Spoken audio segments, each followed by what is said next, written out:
I appreciate your holding this hearing. It's a very important topic, and I look forward to hearing from our experts today. And then I think in a future hearing from some of the companies themselves. The role that social media plays in directing content that can lead to online and offline harms has taken on new significance in the past several weeks, as we've learned more about this from whistleblowers and others. And news has emerged about malfeasance by some of the largest Internet platforms. This exploitation of social media, of course, is not new. In 2016, as chair of the Permanent Subcommittee on Investigations of this committee, I held a hearing which examined the Islamic State of Iraq and Syria, or ISIS's use of online platforms in furtherance of their violent goals. We learned from testimony that social media accelerates, in this case, ISIS radicalization and recruitment efforts, and can also speed up their mobilization to violence. Today, foreign terrorist actors continue to try to weaponize social media to inspire radicalization and attacks against Americans and American interests. This use of social media for nefarious purposes is not limited to terrorists, of course. Drug traffickers, foreign adversaries, and a host of other threat actors exploit online platforms, particularly social media. China and Russia use these platforms to conduct influence campaigns targeting Americans, including being involved in our elections. Drug cartels and gangs use these platforms to traffic narcotics. Traffickers use these platforms to exploit children and other vulnerable people.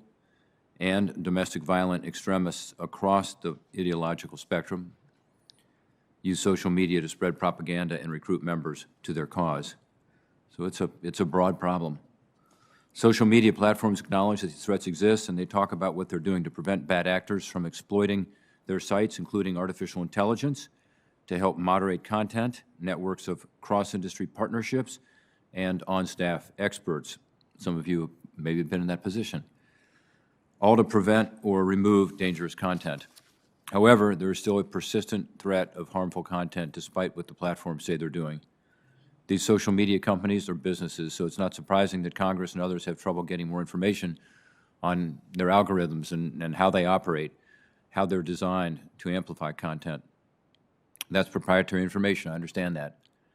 But Congress has heard from whistleblowers, like Frances Haugen recently, that Facebook has not addressed troubling aspects of its algorithms, which have promoted a variety of concerning and alarming posts. This raises important questions about whether or not it is time to revisit the immunity provided by Section 230.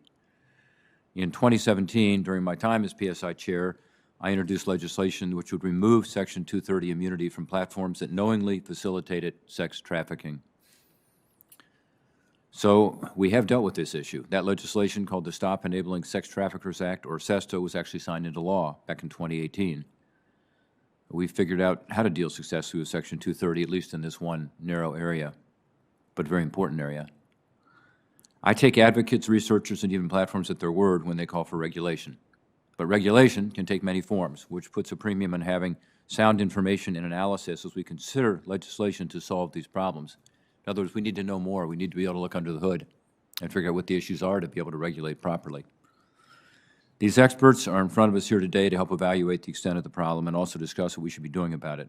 So far, we found out a lot about social media business models from third-party researchers and from whistleblowers. The findings are largely based on anecdotal evidence. If they want to ensure that Congress pursues evidence-based policy solutions, I think it's incumbent upon the platforms to provide quality data. I'm already working with Senator Coons, who's chair of the Senate Judiciary Subcommittee on Privacy, on legislation that would require the largest tech platforms to share data with legitimate researchers and scholars so that we can all work together on solutions to these problems that all of us have identified. Dr. Persley has been an important partner in this work, so I look forward to his testimony today. Importantly, as we look at these issues, we must take care that our efforts hold these platforms accountable, but it's done in a manner that balances First Amendment protections, which I understand Professor Franks is going to discuss in her testimony.